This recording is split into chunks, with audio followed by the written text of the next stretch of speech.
I don't have a formal presentation, but I'll share some of my thoughts and share some of the details of the initiatives that the government of Pakistan is taking with regards to renewable energy and especially the power sector, coupled with the climate change. Uh, the development of renewables is largely linked towards the mitigation actions and under the climate change. Although mitigation actions taken today will take some time when we see the impact of these actions towards the decrease in temperature, global temperatures, and in that way, the adaptation measures are more important for countries like Pakistan to be taken at this point in time. But still, the mitigation actions we take today will make it easier for us to adapt in the future.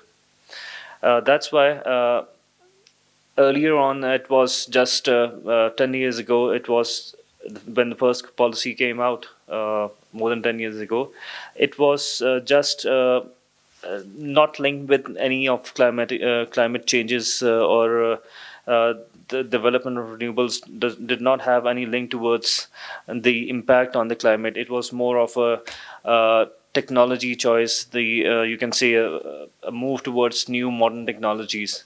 But now, with the decrease in prices, the decrease in tariffs of renewables, the global issues towards the geopolitical issues linked with the fossil fuels, and especially the climate change, the renewables are the need of the hour right now.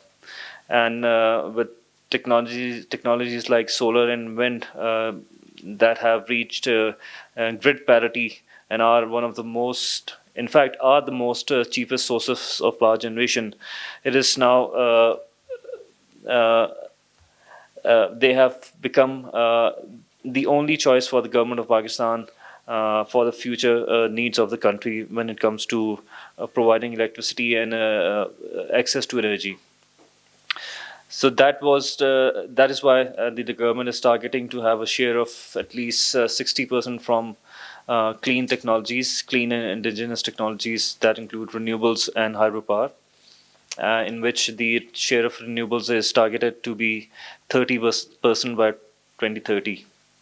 Uh, and the government is, apart from that policy, several other measures are being taken to promote the renewable energy technologies and the dissemination of the technologies in all sectors of the economy and at all consumer levels. For example, the net metering by consumers of domestic consumers, agricultural consumers, commercial consumers, providing electricity through renewable resources to the off-grid areas of Pakistan. Especially in some cases, the renewable energy technologies are the only sources of providing electricity access and energy access to off-grid areas, because it is not technically and financially viable to extend the existing distribution networks to those areas, especially in areas in Balochistan, KPK, and in the northern side of Pakistan in GB, etc. Different initiatives are being taken, and this is also now, although the emissions level of Pakistan are compared to the rest of the world, especially even compared to the developing nations, are quite on the lower side. As of 2021, the emission factor of the electricity sector was around 0.35 kg of kilograms of carbon per kilowatt hours. And with the targets the government has in mind for 2030, it will go down to less than zero point 0.2 kilograms of carbon per kilowatt hour. But still, they are on a very lower side as compared to the rest of the world. But still, the more we promote renewables, the more we will be able to decarbonize the power sector and our economy. Uh, One of the initiatives that has been taken by the current government is the government has recently announced a framework guidelines for the fast-track development of solar energy that has three distinct initiatives. One of them, the first one is to is the displacement of expensive imported fossil fuel-based generation through solar energy. The idea is that there are many power plants which are running on RLNG and imported coal, and in the recent past we have not been able to import coal and RLNG because of the availability and higher prices. So even if we import, we won't the generated electricity would be so expensive that it is better to do some load management instead of importing and running those expensive fuel in the generation plants and supply electricity to the consumers.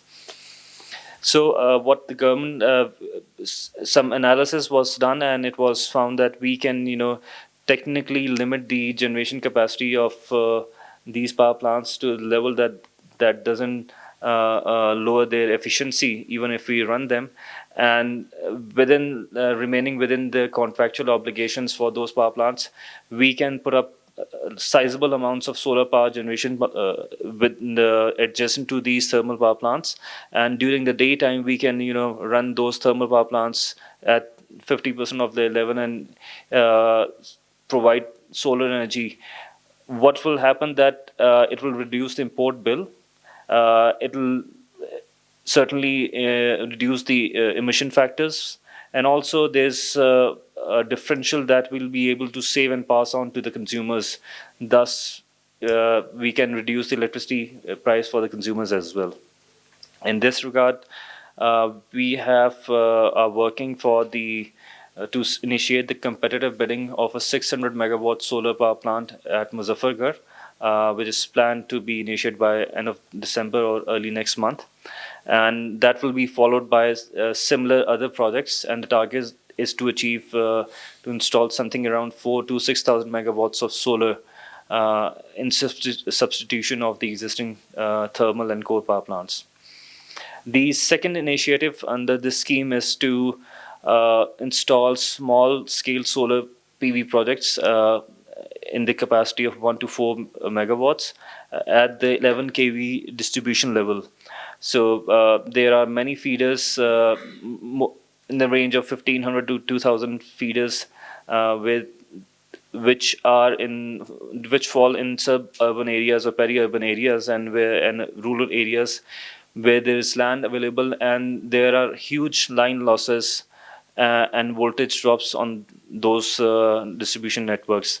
So putting up solar will not only provide cheap electricity to those end consumers, but that will also improve the voltage profile on those feeders.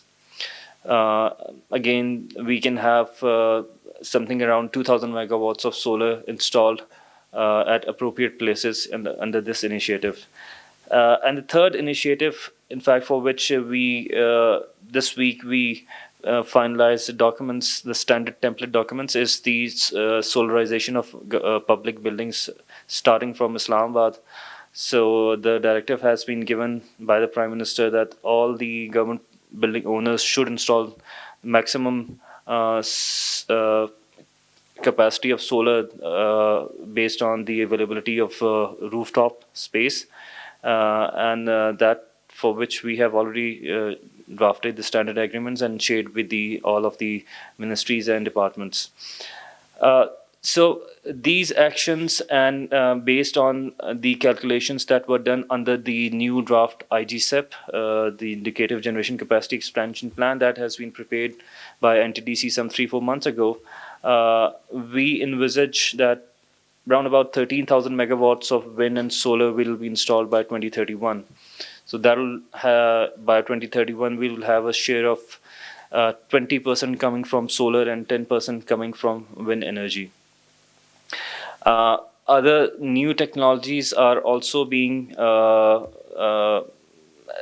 analyzed, and for example, waste to energy has a potential in Pakistan. Municipal solid waste, municipal waste-based generation, for which we are working with the provinces, and we are looking for investors to come and invest in those areas also. And such technologies require some sort of, these are the technologies which are still a bit expensive. And here there is a role for the for the global climate related financing that should be made available, and Pakistan should that this is one of the areas in which we lack, that we have not been able to tap any sort of financing for the power sector or uh, such initiatives in the power sector through the global climate funds or other funds available. So the development of these technologies, new technologies like waste to energy, geothermal, even developing a hydrogen economy within Pakistan, that can play a huge role, not in the only in the power sector, but other sectors like especially in the transport sector. That will require access to financing under the global through global climate fund or other such funds available. And we have also been requesting our donor agencies that we need some technical assistance in developing some